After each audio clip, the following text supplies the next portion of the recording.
साथियों स्वागत है आपका एक बार फिर से आपके इस यूट्यूब चैनल स्टेट लेवल पर। दोस्तों आज 5 जनवरी 2025 की करंट अफेयर में लेकर आया हूँ। सबसे पहले मैं आपको एक बात बता दूँ दोस्तों, मेरा एक करंट अफेयर तैयार करने का बिल्कुल बेसिक तरीका है। बेसिक तरीके से मेरा मतलब है कि मैं जो प्रतिदिन अपने लिए 15 से 20 क्वेश्चन निकाल पाता हूँ करंट अफेयर के अच्छे, मैं सोचता हूँ क्यों ना आप लोगों को वो प्रस्तुत कर दूँ। तो उसी एक अच्छा एस्पिरेंट इसी बात को ध्यान में रखता है और ये एक संकेत है आपके लिए कि क्यों ना आप भी इसी तरह अपने करंट अफेयर के नोट्स बनाएं। हम क्या सोचते हैं, बाद के दिनों में कोई पत्रिका ले लेते हैं, वो एक महीने में फिर पूरी नहीं होती हमसे। तो मेरा मानना यही है कि प्रतिदिन जितनी भी 10 से 15 महत्वपूर्ण घटनाएं दोस्तों होती हैं, आप उनको अपने रजिस्टर में नोट कर लीजिए प्रतिदिन। फिर एग्ज़ाम के समय आप पर ज़्यादा बर्डन नहीं पड़ता। तो मेरा मानना ऐसा ही है दोस्तों, क्यों ना हम प्रतिदिन की खबर अपने रजिस्टर में लिखें ताकि डेली उन्हें रिवाइज करें, ताकि भविष्य में जाकर एग्ज़ाम के समय हम पर ज़्यादा लोड ना पड़े। तो दोस्तों आइए शुरुआत करते हैं और इसी बेसिक तरीके के साथ मैं प्रतिदिन करंट अफेयर कराता रहूँगा। तो चलिए देखते हैं।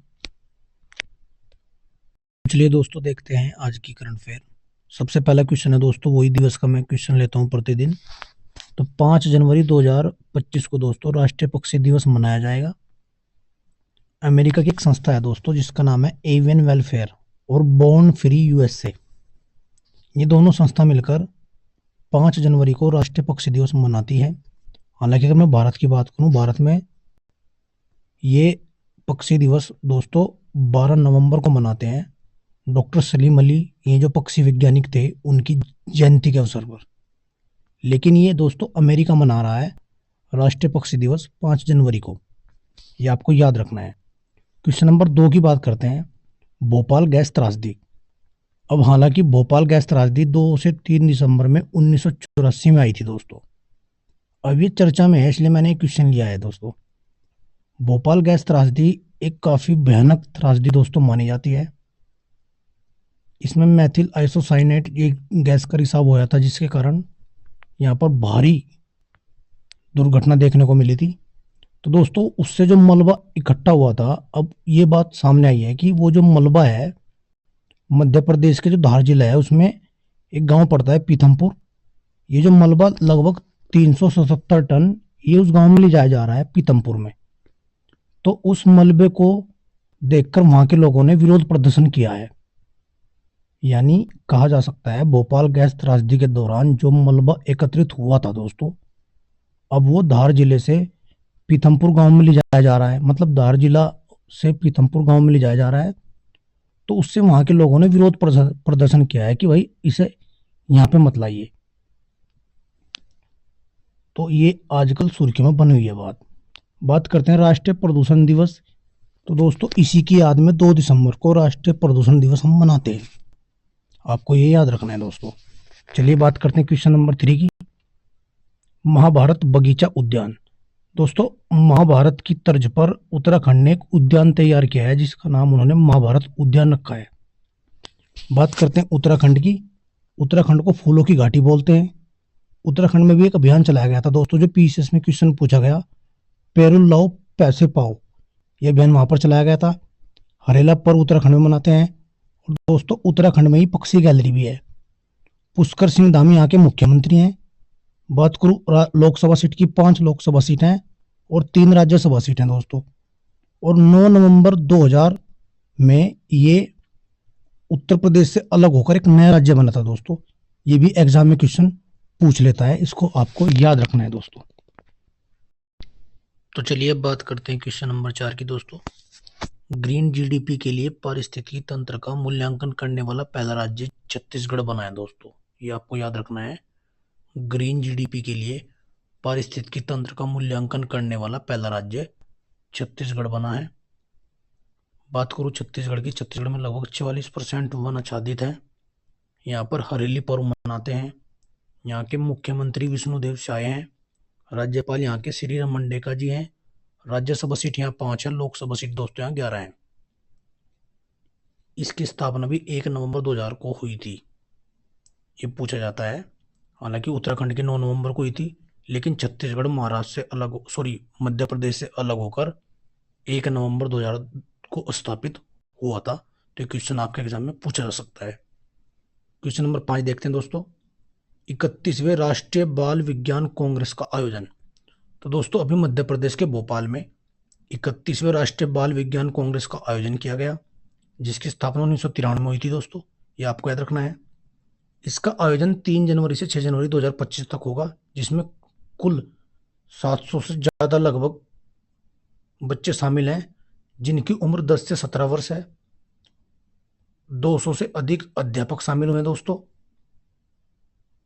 तो ये जो बाल विज्ञान कांग्रेस है दोस्तों, इसका आयोजन 3 जनवरी से 6 जनवरी के मध्य प्रदेश के भोपाल शहर में, यह मध्य प्रदेश की राजधानी में किया जा रहा है दोस्तों। बात करते हैं मध्य प्रदेश की। मध्य प्रदेश की स्थापना 1 नवंबर 1956 में हुई थी। यहाँ के मुख्यमंत्री मोहन यादव जी हैं। राज्यपाल मंगू भाई छगन भाई पटेल हैं। लोकसभा सीट 29 और राज्यसभा सीट दोस्तों 11 मध्य प्रदेश की दोस्तों देखने को मिलती है। तो बात करते हैं क्वेश्चन नंबर 6 की। जय बापू जय भीम जय संविधान अभियान। दोस्तों हाल ही में कांग्रेस पार्टी ने ये अभियान चलाया है, जो 3 जनवरी से 26 जनवरी तक चलेगा। अब ये जो अभियान है दोस्तों, ये 26 जनवरी में समाप्त होगा और ये मध्य प्रदेश के महू गांव में समाप्त होगा, क्योंकि भीमराव अंबेडकर साहब जी का जन्म मध्य प्रदेश के महू गांव में हुआ था। इसलिए 3 जनवरी से चलकर 26 जनवरी में उन्हीं के गांव में समाप्त होगा और ये कांग्रेस द्वारा चलाया गया अभियान है दोस्तों। चलिए आगे बढ़ते हैं। अजय कुमार भल्ला राज्यपाल बने, अर्थात अभी हाल ही में मणिपुर के नए राज्यपाल अजय कुमार भल्ला बने हैं। बात करते हैं मणिपुर की। मणिपुर दोस्तों लोकटक झील के लिए जाना जाता है और उसी लोकटक झील में तैरता हुआ एकमात्र राष्ट्रीय उद्यान, जो कि भारत का एकमात्र क्या बल्कि विश्व का एकमात्र है, ये पूछा जाता है। राज्यसभा सीट यहाँ पर 1 है, लोकसभा सीट यहाँ पर 2 हैं और यहाँ के मुख्यमंत्री एन बीरेन सिंह है दोस्तों। तो इस 7वां क्वेश्चन आपके एग्जाम की दृष्टि से काफी महत्वपूर्ण हो जाता है। चलिए दोस्तों अब देखते हैं 8वां प्रश्न। गन्ना प्रजनन संस्थान के वैज्ञानिकों ने गन्ने के रस का पाउडर किया। अब इस बात का क्या मतलब है दोस्तों? जो कोयम्बटूर में गन्ना प्रजनन संस्थान है दोस्तों, वहाँ के वैज्ञानिकों ने एक गन्ने के रस से पाउडर का निर्माण किया है। यानी इस बात से क्या मतलब है, अगर उस पाउडर की 1 चम्मच आप 1 गिलास में मिला लेंगे तो आपको उसका जो स्वाद ऐसा लगेगा जैसा आप 1 गिलास रस का पी रहे हो, यानी गन्ने का आप रस पी रहे हो। तो उन्होंने ये गन्ने के रस से एक पाउडर का निर्माण किया है।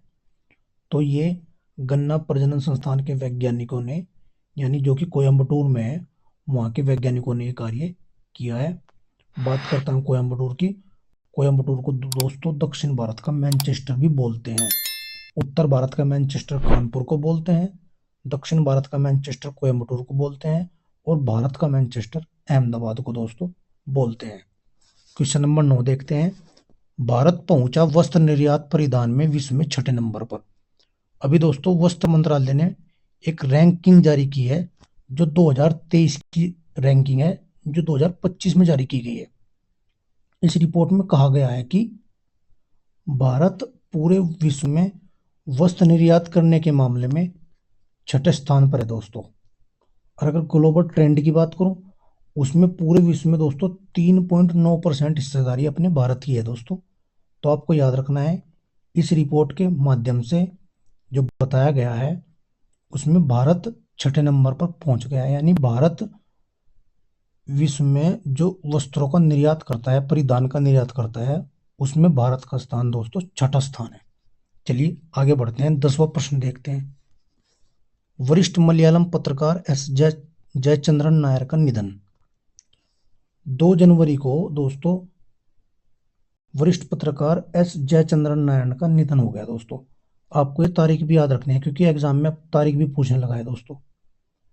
इन्होंने केरल कौमुदी पत्रिका का संपादन भी किया।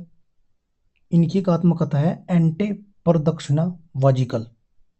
हालांकि इनको 2012 में दोस्तों साहित्य अकादमी पुरस्कार भी दिया गया है, इसलिए महत्वपूर्ण हो जाते हैं। तो एस जयचंद्रन नायर का हाल ही में निधन हो गया है, यानी 2 जनवरी को, और इनको 2012 में साहित्य अकादमी पुरस्कार दिया गया है। एग्जाम में पूछ लेगा कि साहित्य अकादमी पुरस्कार निम्न में से इनको किस साल दिया गया, तो आपको ये 10वां प्रश्न आपको ऐसे याद करना है। बात करते हैं क्वेश्चन नंबर 11 की।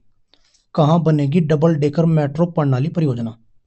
तो दोस्तों ये बनेगी आंध्र प्रदेश के विजयवाड़ा में और विशाखापट्टनम में। विजयवाड़ा में बनेगी 66 किलोमीटर लंबी और विशाखापट्टनम में बनेगी 76.9 किलोमीटर लंबी। हाल ही में वहां के मुख्यमंत्री एस चंद्रबाबू नायडू ने ये घोषणा की है कि हम विजयवाड़ा और विशाखापट्टनम में डबल डेकर मेट्रो प्रणाली की परियोजना की शुरुआत करेंगे। दोस्तों चलिए आगे बढ़ते हैं। अभी बात करते हैं चीन में आया नया वायरस। दोस्तों जिस प्रकार का कोरोना वायरस है उसी प्रकार के लक्षण इस वायरस के भी हैं, और इसका नाम रखा गया है दोस्तों Meta Numa virus. Meta Numa virus आपको याद रखना है, यह हाल फिलहाल में चीन में देखने को मिल रहा है दोस्तों। हालांकि भारत के स्वास्थ्य मंत्रालय ने ऐसा कहा है कि इससे भारत को कोई खतरा नहीं है। ये आपको ये भी बात आपको दोस्तों याद रखनी है। चलिए क्वेश्चन नंबर 13 देखते हैं दोस्तों। सबसे बुजुर्ग ओलंपिक चैंपियन कलेटी का निधन। अभी महत्वपूर्ण क्यों हो जाता है दोस्तों? क्योंकि 2 जनवरी को दुनिया की सबसे वृद्ध ओलंपिक चैंपियन एग्नेस कलेटी, जो कि हंगरी की रहने वाली हैं, इनका 103 वर्ष की उम्र में निधन हो जाता है दोस्तों। इन्होंने कुल 10 पदक जीते हैं और 5 गोल्ड भी जीते हैं दोस्तों।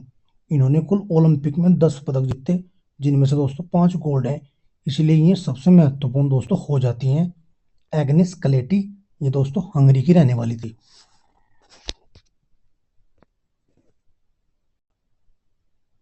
चलिए क्वेश्चन नंबर 14 देखते हैं दोस्तों। खो खो फेडरेशन ने किया ट्रॉफी और शुभंकर का अनावरण।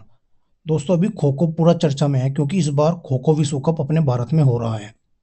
उन्होंने इसका शुभंकर जारी किया है तेजस और तारा के नाम से।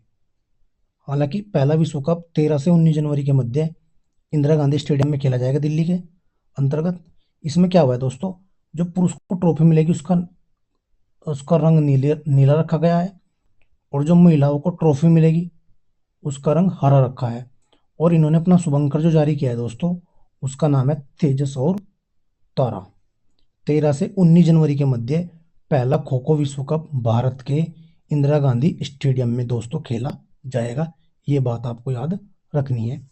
क्वेश्चन नंबर 15 देखते हैं दोस्तों। देश के वरिष्ठ परमाणु वैज्ञानिक का निधन। अब ये कौन थे दोस्तों? इनका भी हाल ही में निधन हुआ है। डॉक्टर राजगोपाल चिदम्बरम, इनका अभी निधन हुआ है। 11 नवंबर 1936 में चेन्नई में इनका जन्म हुआ था। पोखरण के पहले परमाणु परीक्षण 1975 में और पोखरण के दूसरे परीक्षण में इनकी अहम भूमिका थी दोस्तों। अब इनको 1975 में पद्मश्री दिया गया, 1999 में दोस्तों इनको पद्म विभूषण दिया गया, इसलिए महत्वपूर्ण दोस्तों हो जाते हैं। तो ये थे आज के 15 प्रश्न महत्वपूर्ण। अब देखेंगे दोस्तों, तो दोस्तों अब देखते हैं आज का रिवीजन। आज मैंने लिया है दोस्तों, अभी कुछ दिन पहले कुछ नए रामसर स्थल शामिल किए गए थे, जिनसे अब भारत में कुल रामसर स्थलों की संख्या 85 हो गई है। तो सबसे पहले देख लेते हैं। आर्द्र भूमि संरक्षण हेतु वर्ष 1971 में ईरान के रामसर में एक सम्मेलन हुआ। इसका जो समझौता है दोस्तों वो 1975 से प्रभावी हुआ, ये पूछा जा सकता है। भारत इसमें 1982 में शामिल हुआ। विश्व में लगभग 2500 रामसर स्थल हैं। अगस्त 2024 तक भारत में अंतर्राष्ट्रीय महत्व की आर्द्र भूमि की कुल संख्या 85 हो गई है। भारत के कुल 85 रामसर स्थल लगभग 13,58,068 हेक्टेयर क्षेत्र को कवर करते हैं। तो चलिए आज देखते हैं कौन कौन से नए रामसर स्थल अभी शामिल हुए हैं। तो दोस्तों अगस्त 2024 में सबसे पहला जो देखने को मिलता है नंजरायन पक्षी अभयारण्य, ये अगस्त में तमिलनाडु में है दोस्तों। काजूवेली भी तमिलनाडु का है। तवा जलाशय काफ़ी महत्वपूर्ण है, ये अगस्त 2024 में शामिल हुआ है, मध्य प्रदेश का है। नागी पक्षी अभयारण्य जमुई बिहार का है। बात करते हैं नकटी पक्षी अभयारण्य, ये भी जमुई बिहार का है। मगधी केरे संरक्षण निगम, दोस्तों ये फरवरी में शामिल हुआ था और ये कर्नाटक का है। अंक समुद्र पक्षी संरक्षण जब ये भी कर्नाटक का है, फरवरी में शामिल हुआ। बात करते हैं नेक्स्ट की, अगनासिनी मोहाना संरक्षण जब ये कर्नाटक का फरवरी में शामिल हुआ। ये भी कराईवेट्टी पक्षी अभयारण्य Tamil Nadu, Longwood solar reserve one ये भी दोस्तों तमिलनाडु का है। तो दोस्तों इस वीडियो के माध्यम से आप प्रतिदिन जो मैंने 15 प्रश्नों के बाद जो कराता हूँ उसे रिवीजन एक सीरीज का नाम दिया है मैंने। तो दोस्तों आप 15 प्रश्न के बाद 2024 का एक रिवीजन भी कर सकते हैं। तो आज का इस रिवीजन में मैंने लिए थे रामसर स्थल। तो दोस्तों इस क्लास की पीडीएफ मैं अपने चैनल मतलब टेलीग्राम वाले चैनल पर प्रोवाइड करा देता हूँ। तो आप वहाँ से पीडीएफ इसकी ले सकते हैं और पीडीएफ के माध्यम से भी याद कर सकते हैं। तो दोस्तों पढ़ते रहिए और आगे बढ़ते रहिए। धन्यवाद दोस्तों।